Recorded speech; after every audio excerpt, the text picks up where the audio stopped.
आगामी विधानसभा चुनावों के साथ 2024 के आम चुनाव में कांग्रेस दमदार तरीके से उतर सके, इसके लिए सोनिया गांधी उनके साथ कांग्रेस के कई कदावर नेताओं की टीम सक्रियता से जुटी हुई है। पिछले दिनों सोनिया गांधी ने कांग्रेस के भीतर कई रणनीतिक बदलाव किए, खासकर मीडिया प्रबंधन पर काफी गंभीरता से ध्यान दिया जा रहा है। इसका अच्छा असर भी देखने को मिला है। इसके अलावा राहुल गांधी और प्रियंका गांधी अपने अपने स्तर पर मौजूदा सरकार की नाकामी उजागर करने और जनता को जागरूक करने का काम कर ही रहे हैं। अगले महीने की शुरुआत में कांग्रेस की भारत जोड़ो यात्रा शुरू होगी, जो 148 दिन चलेगी। इस यात्रा का अहम मकसद भारत में नफरत के बढ़ते कदमों को रोकना और एकजुटता का संदेश देना है। इसके साथ ही कांग्रेस के कार्यकर्ताओं में ये जोश भी भरना है कि वे सब मिलकर भाजपा का मुकाबला कर सकते हैं। लेकिन इतनी सारी तैयारियों और मेहनत के बावजूद कांग्रेस की दशा ऐसी है कि 2 कदम अगर आगे बढ़ती है तो उसके भीतर से ही कोई उसे 4 कदम पीछे खींचने का काम कर लेता है। इस काम में सबसे अधिक माहिर G23 के नेता है, जिनकी स्पष्ट पहचान होने के बावजूद उन पर कार्रवाई न करने का खामियाजा पार्टी को भुगतना पड़ेगा। पिछले दिनों राज्यसभा चुनावों से पहले कपिल सिब्बल ने कांग्रेस छोड़ दी थी और वे अब समाजवादी पार्टी की ओर से राज्यसभा सांसद हैं। देश के जाने माने वकील कपिल सिब्बल कांग्रेस से अपनी नाराजगी को लेकर लाख तर्क गढ़ सकते हैं, लेकिन इस बात से भी इनकार नहीं कर सकते कि कांग्रेस पार्टी में उन्होंने न केवल मान सम्मान पाया, बल्कि महत्वपूर्ण जिम्मेदारियां भी कांग्रेस ने उन्हें सौंपी थी। यही हाल गुलाम नबी आजाद का भी रहा। पिछले दिनों जम्मू कश्मीर में कांग्रेस की चुनाव समिति के प्रमुख का पद मिलने के कुछ घंटे बाद ही इस पद से उन्होंने इस्तीफा दे दिया।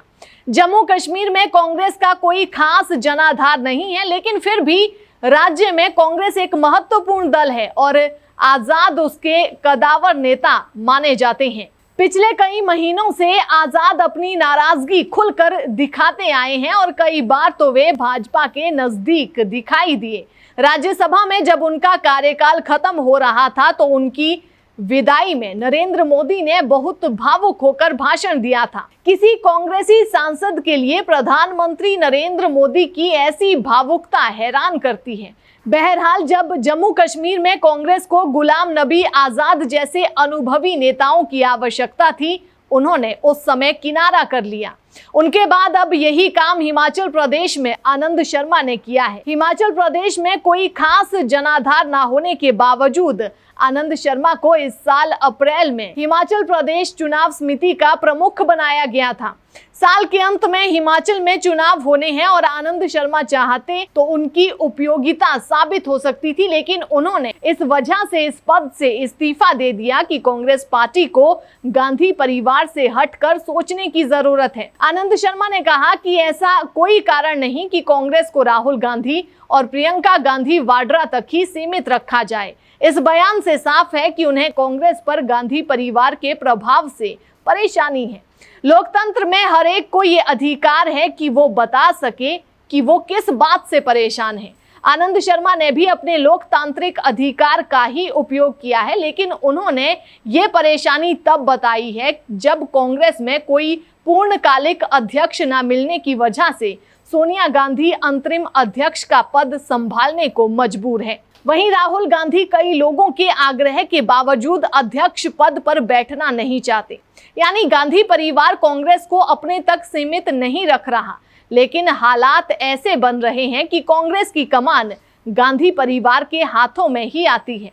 अब इस बात को कोई अपनी उपेक्षा या फिर आत्मसम्मान को ठेस से जोड़ते हुए जिम्मेदारी लेने से पीछे हटे तो फिर कांग्रेस आलाकमान को गंभीरता से विचार करना चाहिए कि ऐसे नेताओं को आगे कितनी तवज्जो दी जाए। भाजपा इस वक्त गुजरात और हिमाचल में अपनी सत्ता बचाने की जुगत में है, क्योंकि उसे कांग्रेस से गंभीर चुनौती मिल सकती है। लेकिन ऐसा लगता है कि कांग्रेस खुद अपने हाथों इस मौके को गंवा रही है।